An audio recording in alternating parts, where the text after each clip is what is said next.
Hello दोस्तों, नमस्कार। मैं डॉक्टर स्वयं प्रसाद खंतली, ज्योतिष आचार्य। आज ज्योतिष की इस नई श्रृंखला में आप सभी लोगों का स्वागत है। सबसे पहले आप इस चैनल को सब्सक्राइब कर दीजिए। चलिए आज बात करते हैं गोचर ग्रह की और मेष राशि की बात करते हैं, एरीज साइन की, और किस तरह से ग्रह गोचर है। साथ में बताएंगे कि स्वभावगत ये मेष राशि वाले कैसे होते हैं, और अप्रैल, मई, जून और जो ये 2024 का जो रन अप है, ये इसमें इनका जीवन के जीवन में कौन कौन सी नई सारी चीजें आने वाली हैं, इनके बारे में बात करेंगे।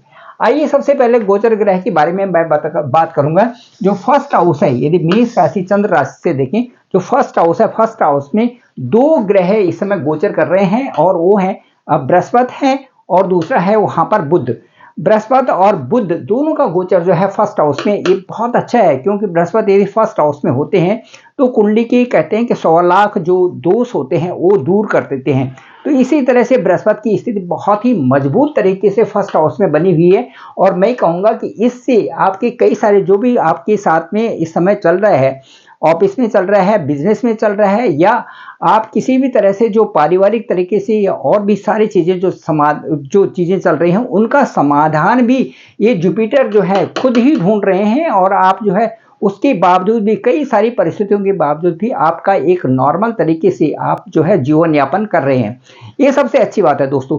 अब दूसरा मैं ये कहूँगा कि जो यदि यहाँ पर हम लेके चलते हैं कि आपका भाग्य स्थान कैसे रहेगा और भाग्य इस समय कैसा चल रहा है, तो भाग्य के बारे में मैं बात करूंगा। भाग्य का अंक है 9, और 9 अंक है, तो 9 का जो लॉर्ड है वो यहाँ पर गोचर कर रहे हैं। तो 1, 5, 9 की स्थिति बनी हुई है, तो भाग्य तो अपने आप ही बहुत अच्छा आपके लिए साथ दे रहा है आपको। और आपके इससे क्या होगा कि जो 1, 5, 9 की स्थिति है, उससे आपके पास आपके ऊपर आशीर्वाद भी बना हुआ है। दूसरा जो है आपके करियर में भी किसी तरह से व्यवधान उसमें नहीं आ रहा है, ये बहुत अच्छी बात ये है। और मैं दूसरा ये बात करूंगा कि ये जो यहाँ पर जो गुरु का गोचर है, गुरु अब आपके ठीक जो है 1 मई को यहाँ पर आ जाएंगे। आपके जो ये धन भाव है, जो सेकंड हाउस है, यहाँ पर गोचर करेंगे। और यहाँ पर आने से क्या होगा कि जब वो परिवार के स्थान में यहाँ पर गुरु आ जाएंगे, 1 मई को आ जाएंगे, तो उससे आपकी कौन कौन सी जगह पुष्ट हो रही है, ये देखिए 1, 2, 3, 4, 5 एक जगह पुष्ट हो जाएगी, और 6, 7, 8, 9 ये जगह आपकी पुष्ट हो जाएगी।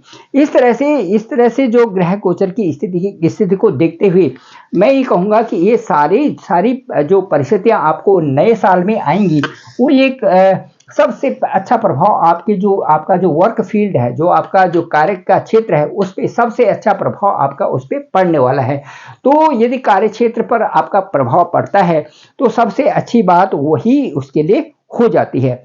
दोस्तों, मैं ये कहूँगा कि मैं ये आपको बताना चाहूँगा कि भाग्य भी अच्छा हो गया, और साथ साथ में उसने आपके कार्य क्षेत्र में उन्नति कर दी। ये आपका 2024 बता रहा है मेष राशि वालों का। अब इसके बाद हम चलते हैं कि आपका जो दूसरा ये स्थान देखते हैं, भाग्य भी हो गया और कर्म भी स्थान हो गया। उसके बाद यदि हम यहाँ चलते हैं, ठीक आपके पहले हाउस के बारे में बताते हैं कि जो पहला हाउस है फर्स्ट हाउस में जब गुरु और बुध का गोचर है, तो बुध और गुरु के गोचर होने से पहले हाउस में आपका जो स्वास्थ्य है या और चीज़ों पर आपका क्या प्रभाव पड़ता है, उस पर देखेंगे।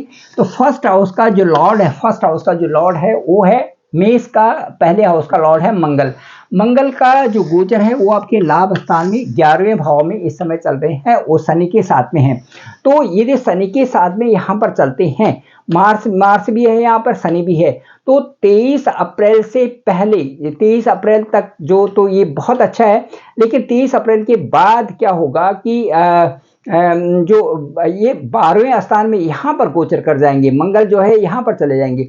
और मंगल के यहाँ पर जाने से क्या होगा कि जो 1 जून तक का यहाँ पर एक थोड़ी सी स्थिति, क्योंकि 12वां हाउस है इसलिए यहाँ पर अच्छा नहीं है, थोड़ा सा यहाँ पर ध्यान देने की स्थिति रहेगी जब तक कि मंगल यहाँ पर है, 12वें स्थान में है। उसके बाद 1 जून में ये जैसे ही यहाँ से यहाँ आ जाएंगे, अपनी स्वराशि के हो जाएंगे, अपने घर में आ जाएंगे मंगल, तो ये आपके लिए बहुत अच्छा होगा। और मंगल के यहाँ पर आने से अपनी राशि को, अपने ही घर को ये बड़ा अच्छा पुष्ट बनाएंगे। तो ये मंगल का जो यहाँ पर रहेगा, और उससे आपका स्वास्थ्य स्वास्थ्य भी बहुत अच्छा रहेगा और आप जो है अपने अपने जो क्षेत्र में है बड़ी अच्छी उन्नति भी कर पाएंगे। अब यदि आते हैं हम फिफ्थ हाउस में, फिफ्थ हाउस होता है आपका जो संतान योग होता है, हायर स्टडीज का होता है, लव रिलेशन का होता है और आपके पार्टनर से संबंधित भी होता है, आपकी दोस्ती का भी होता है। तो सूर्य की स्थिति इस समय बनी हुई है यहाँ पर। जैसे ही सूर्य यहाँ से यहाँ गोचर करेंगे, क्योंकि अभी तो फिफ्थ यहाँ से 12वें हाउस में सूर्य है, तो पढ़ाई लिखाई भी बहुत अच्छी नहीं चल रही है, लेकिन 14 अप्रैल को जैसे ही सूर्य का गोचर यहाँ पर होगा तो ये आपके लिए एक बहुत अच्छा बून प्रदान करने वाला होगा। और ये जो है 14 अप्रैल से और 13 मई तक का जो ये समय होगा, ये आपके लिए सर्वोत्तम होगा, क्योंकि यहाँ पर सूर्य जो है अपने उच्च की राशि में, मेष राशि में आ जाएंगे और ये बहुत ही अच्छा आपको शुभ फल प्रदान करेगा। 14 अप्रैल से पहले थोड़ा ग्रहण दोष यहाँ पर बन जाता है, क्योंकि राहु के साथ में जब भी सूर्य की स्थिति होती है तो ये थोड़ा ग्रहण दोष बनता है और उतने अच्छे ओरिएंटेड रिजल्ट नहीं मिलते हैं जितने की आशा की जा सकती है। इस तरह से दोस्तों ये फील्ड रहा और इस प्रकार से मैंने आपको बताया। अब यदि मैं बात करूं कि आपके किस तरह से आपका स्वभावगत कैसे रहेंगे, तो मेष का मतलब है मंगल का प्रभाव इस राशि पर होना स्वाभाविक है और मंगल का प्रभाव के कारण ये लोग जो है उत्तेजना से किसी भी कार्य करने में जल्दीबाजी करते हैं। जल्दीबाजी इनको रहती है कि ये अभी हो जाए तो ठीक है, और दूसरा ये दूसरों की बातों को नहीं मानते।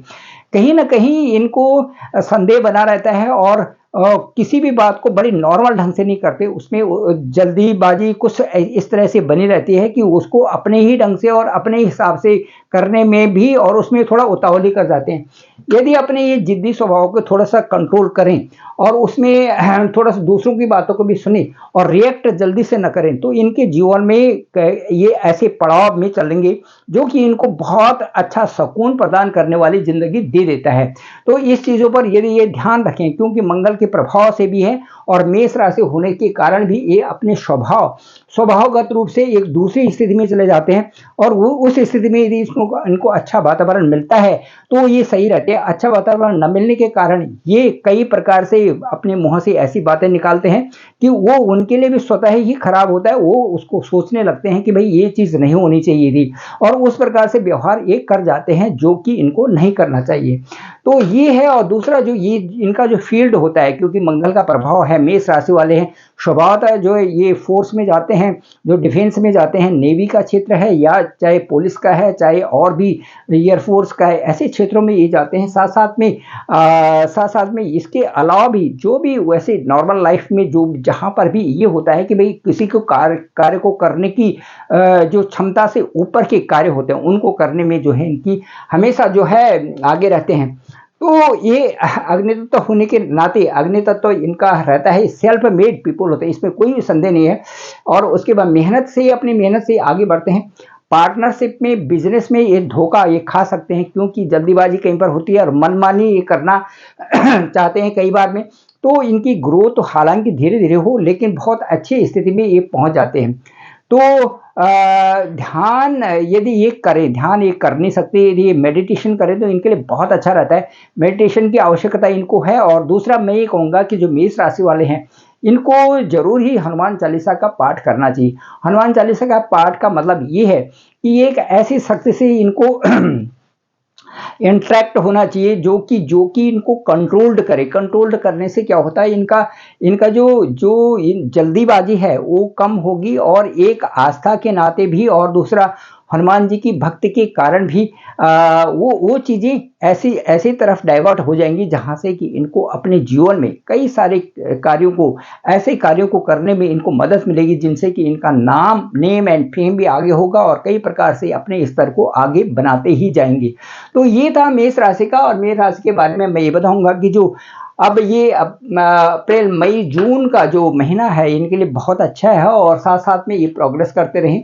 जैसे जैसे मंगल का भी गोचर इधर होगा, ये बहुत अच्छा इनका चौथे और पांचवें हाउस में ये बहुत अच्छी प्रोग्रेस करेंगे। मुझे लगता है यदि बॉस के साथ में और व्यवसाय में कहीं पर भी किसी तरह से भी त्रुटि आ रही होगी तो वो धीरे धीरे करके सुधरने वाली स्थिति में आ रहे हैं और वो इनको बहुत अच्छा आगे के लिए, करियर के लिए बहुत अच्छा हो जाएगा। थोड़ा-सा उसमें अपने बॉस के साथ में या बड़ों के साथ में आपने तर्क नहीं करना है, किसी प्रकार से उसमें लॉजिकली चीज़ों को ही बोलना है और इलॉजिकल चीज़ें बोल कर के ऐसे नहीं फँसना है। तो ये ज़रूर ध्यान में रखें। दोस्तों, मुझे लगता है ये ब्लॉग आपको पसंद आया होगा। आप ज़रूर इसे लाइक भी करें, शेयर भी करें, सब्सक्राइब करें और कमेंट्स भी ज़रूर लिखें। और मुझे लगता है कि इस लिंक को आप और लोगों तक भी भेजें ताकि लोगों को भी इसका फ़ायदा हो। आप मेरे नंबर पे जो डिस्क्रिप्शन पे दिया हुआ है 9868280191, आप इसमें मुझे कॉल भी कर सकते हैं। मेरे व्हाट्सएप नंबर पर आप भेजें अपनी हॉरोस्कोप को और मैं ज़रूर उसको देख करके बताऊँगा कि आपके लिए सही और उचित समय कब आ रहा है। Thank you very much.